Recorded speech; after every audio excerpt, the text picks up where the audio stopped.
आज हम लिंग के बारे में जानेंगे कि लिंग किसे कहते हैं। तो लिंग की परिभाषा की संज्ञा के जिस रूप से व्यक्ति या वस्तु के पुरुष या स्त्री जाति होने का बोध होता है उसे लिंग कहते हैं। तो लिंग की परिभाषा क्या है कि संज्ञा के जिस रूप से व्यक्ति या वस्तु के पुरुष या स्त्री जाति होने का बोध होता है उसे लिंग कहते हैं। और हिंदी भाषा में लिंग के दो भेद होते हैं और वो दो भेद कौन कौन से हैं? पुल्लिंग और स्त्रीलिंग। पुल्लिंग किसे कहते हैं कि वे सभी शब्द जिनसे पुरुष जाति का बोध होता है पुल्लिंग कहलाते हैं। पुल्लिंग किसे कहते हैं कि वे सभी शब्द जिनसे पुरुष जाति के होने का बोध होता है उसे पुल्लिंग कहते हैं। जैसे शेर, अगर शेर कहीं पे शब्द आएगा तो आप इससे समझ सकते हैं शेर क्या है, पुल्लिंग है। बंदर, मोर, राजा, यदि कहीं पे बोलता है कि वाक्य में राजा शब्द आता है तो राजा से आप समझ सकते हैं कि राजा कौन होगा, पुल्लिंग यानी कि पुरुष होगा। अब देखिए स्त्रीलिंग कि वे सभी शब्द जिनसे स्त्री जाति का बोध होता है उसे स्त्रीलिंग कहते हैं। और स्त्रीलिंग के कुछ उदाहरण शेरनी, बंदरिया, मोरनी, रानी।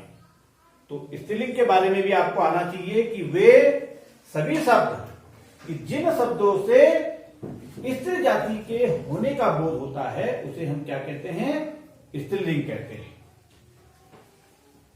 लिंग पहचानने के कुछ नियम होते हैं। कहीं पे कुछ शब्द दिए हैं आपको तो उसके लिए कुछ नियम भी होते हैं कि आप कैसे जान पाओगे कि ये स्त्रीलिंग है या पुल्लिंग है। तो लिंग पहचानने के कुछ नियम होते हैं जैसे कि देशों, महीनों, दिनों, ग्रहों, पर्वतों, पेड़ों, धातुओं और रत्नों के नाम हमेशा पुल्लिंग होते हैं। यदि कहीं पे देशों के नाम आपसे पूछा जाए या दिया हो, हिंदी के महीनों का नाम दिया हो, दिनों का नाम दिया हो, ग्रहों के नाम दिए हो या पर्वतों के नाम दिए हो तो आप बता सकते हैं कि यह पुल्लिंग होंगे। जैसे भारत, चीन, ये देश है। भारत बहुत बड़ा देश है, चीन बहुत बड़ा देश है। सोमवार, आज सोमवार है। बुधवार सूर्य और शुक्र ग्रह, पृथ्वी को छोड़ के बाकी अन्य सभी ग्रहों को, या हिमालय पर्वत का नाम है। आम, संतरा, ये पेड़ों के नाम हैं। लोहा, सोना, यदि इस प्रकार के शब्द आते हैं तो आप बता सकते हैं कि यह क्या है, यह पुल्लिंग है। ऐसे ही देखिए कि भाषाएं के बारे में आप जानते हैं कि अनेक प्रकार की भाषाएं होती हैं। तो भाषाओं, बोलियों, नदियों, तिथियों, कुछ खाद्य पदार्थ यानी जो खाने पीने की कुछ चीजें होती हैं और कुछ परिधानों के, परिधान मतलब जो हम पहनते हैं उनके नाम क्या होते हैं, हमेशा स्त्रीलिंग होते हैं। जैसे यहाँ पे उदाहरण है आपके लिए कि हिंदी, अंग्रेजी, पंजाबी, अरबी, अवधी, अगर ये भाषाओं के नाम हैं तो भाषा के नाम क्या होंगे, हमेशा स्त्रीलिंग होंगे। ऐसे ही देखिए गंगा, यमुना, ये नदियों के नाम हैं। ठीक है, गंगा बहुत बड़ी नदी है।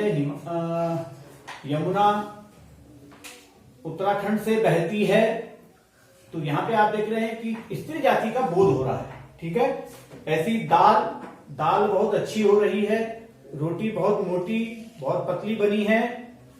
साड़ी, सब्जी, पैंट, कमीज, ये हमेशा क्या होते हैं, ये स्त्रीलिंग होते हैं। कभी भी आप देख लीजिएगा कि वाक्य बना के आप जान सकते हैं कि यह स्त्रीलिंग है, यह शब्द स्त्रीलिंग है या पुल्लिंग है। ऐसे ही देखिए कुछ शब्द हमेशा पुल्लिंग होते हैं। कुछ ऐसे भी शब्द होते हैं कि जो क्या होते हैं, हमेशा पुल्लिंग होते हैं। जैसे आपने चीता का नाम सुना होगा। अगर कोई चीता बोल रहा है तो वो हमेशा आपके लिए पुल्लिंग होगा। मच्छर, अगर मच्छर है, छोटी मच्छर, बड़ी मच्छर, ऐसा तो नहीं कहते मच्छर है तो मच्छर है। अब आपको पता थोड़ी ना है कि स्त्रीलिंग है या पुल्लिंग है, लेकिन मच्छर को हमेशा पुल्लिंग कहा जाता है, पुल्लिंग में माना जाता है। पशु, सांप, बिच्छू, बहुत बड़ा सांप, बहुत छोटा सांप, छोटी सांप बड़ी सांप कभी सुना आपने? नहीं सुना होगा। सुना है? नहीं सुना होगा। या छोटी बिच्छू बड़ी बिच्छू। तो कुछ शब्द ये क्या है कि ये हमेशा पुल्लिंग होते हैं और कुछ शब्द हमेशा क्या होते हैं? स्त्रीलिंग होते हैं। जैसे कुछ शब्द हमेशा पुल्लिंग होते हैं, जैसे मक्खी है, मक्खी भी स्त्रीलिंग और पुल्लिंग दोनों होती हैं, लेकिन मक्खी को यदि हम जानेंगे तो मक्खी को हम क्या जानते हैं कि यह स्त्रीलिंग के नाम से जानते हैं। छोटी मक्खी है, बड़ी मक्खी है, काली है, पीली है, भूरी है, ठीक है ना। तितली, गिलहरी, मछली, मछली आपने देखी है, सभी कुछ आपने देखा हुआ है। तो ये शब्द क्या होते हैं? हमेशा स्त्रीलिंग होते हैं। तो ये आपको मालूम होना चाहिए। यदि मछली कहीं पर पूछा गया तो आप देख के बता सकते हैं यार। एकदम से अगर आपको ये मालूम है तो आप बोलेंगे ये क्या है? मछली क्या होती है? स्त्रीलिंग होती है।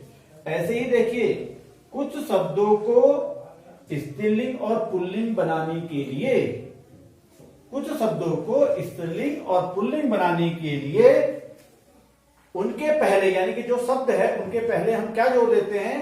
नर या मादा। नर या मादा जोड़ देते हैं। यदि उसको पुल्लिंग बनाना है तो उसके आगे नर जोड़ दोगे, यदि उसे स्त्रीलिंग बनाना है तो उसके आगे मादा जोड़ दोगे। तो ये भी बहुत बड़ी बात है कि कुछ शब्दों को स्त्रीलिंग और पुल्लिंग बनाने के लिए उनके पहले मादा या नर जोड़ देते हैं। जैसे मैंने यहां पर उदाहरण दिया है, यदि चीता है, अगर चीता मादा स्त्रीलिंग वाली है तो उसको आप बोलेंगे मादा चीता। यदि पुल्लिंग में तो नर चीता, नर मक्खी और मादा मक्खी, ठीक है। और मच्छर, नर मच्छर और मादा मच्छर। ऐसे ही गिलहरी, यदि उनको आपने स्त्रीलिंग पुल्लिंग में बांटना है तो नर गिलहरी या मादा गिलहरी। तो ये लिंग पहचानने के कुछ नियम हैं, परिभाषाएं हैं कि किस प्रकार से आप लिंग को पहचान सकते हैं। जैसे मैं यहां पे कुछ बोलूंगा तो आपने बताना है कि ये स्त्रीलिंग है या पुल्लिंग है। जैसे लड़का पुल्लिंग, लड़की रानी, कोयल स्त्रीलिंग, गंगा स्त्रीलिंग, बहिन, माता, पिता। तो ये क्या है कि इन शब्दों को देखते ही आप पहचान पा रहे हैं कि यह स्त्रीलिंग है या पुल्लिंग है। तो इस प्रकार से आप लिंग को भली भांति जान सकते हैं।